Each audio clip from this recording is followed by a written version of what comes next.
Welcome back to AIM Northwest. It's spring break, a time when many parents relax the rules, but it can also be the perfect occasion to make some changes to screen time.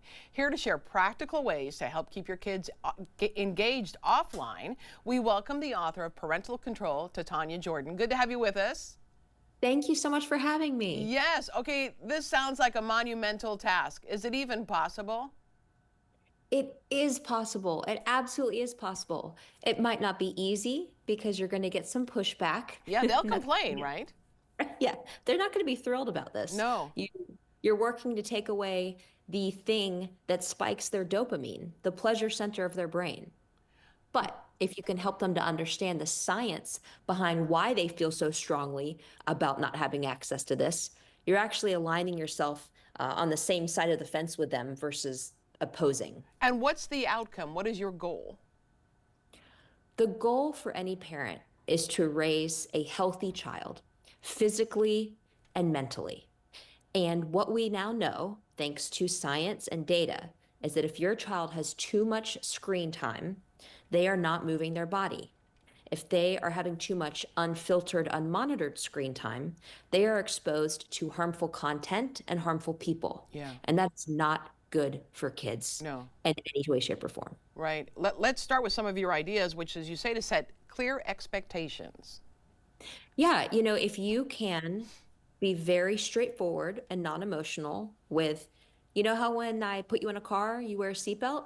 It's the law. It might not be comfortable all the time, but we do that to save your life in case of an accident. Well, when we do allow screens, here are our parameters. Only for this amount of time, only in these places, and only this sort of content, period. Those are the rules. They are not negotiable.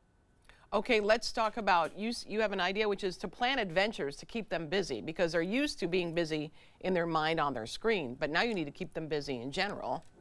Yes, and I want to put an asterisk beside that because it is not our job as parents to be our children's activity manager Okay. or event director. Yeah. We can help to facilitate brainstorming ways that can help them figure out how to solve their boredom. But we don't have to solve their boredom. And in fact, it's good for kids to be bored because in that boredom, they then problem solve on their own and learn how to use the environment around them to occupy their time, their attention, and become creative. But yes, you can help.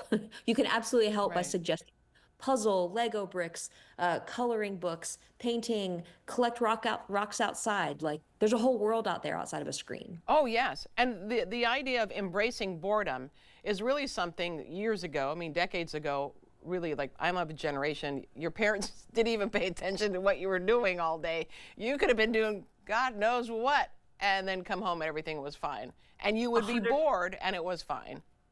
Yeah, if I told my parents I was bored back in the 80s and 90s, Yeah. they would take that as a sign that I needed to do chores. Yeah. Clearly, Oh.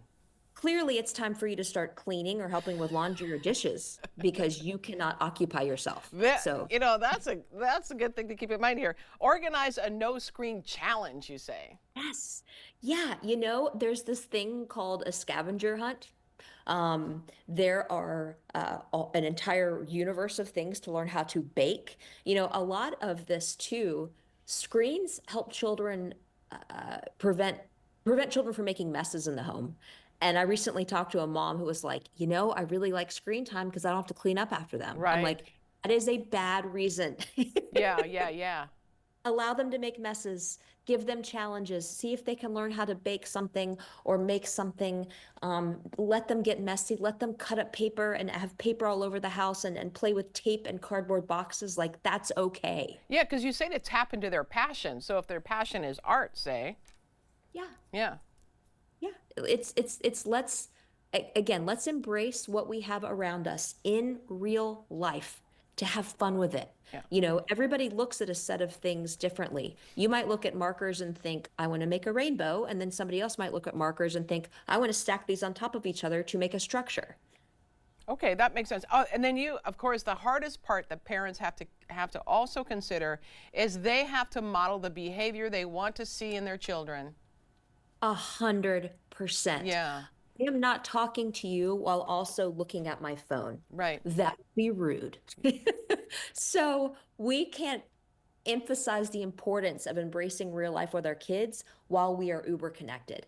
Now, I get it as somebody who works remotely and honestly all the time. There are times where I do have to be connected in the presence of others, but I communicate to them. I say, hey, I have to answer this email from my boss, so I'm going to go do that. But you, my human child, are more important to me than anything work related. So I'm going to get to this and get away from it as soon as I can.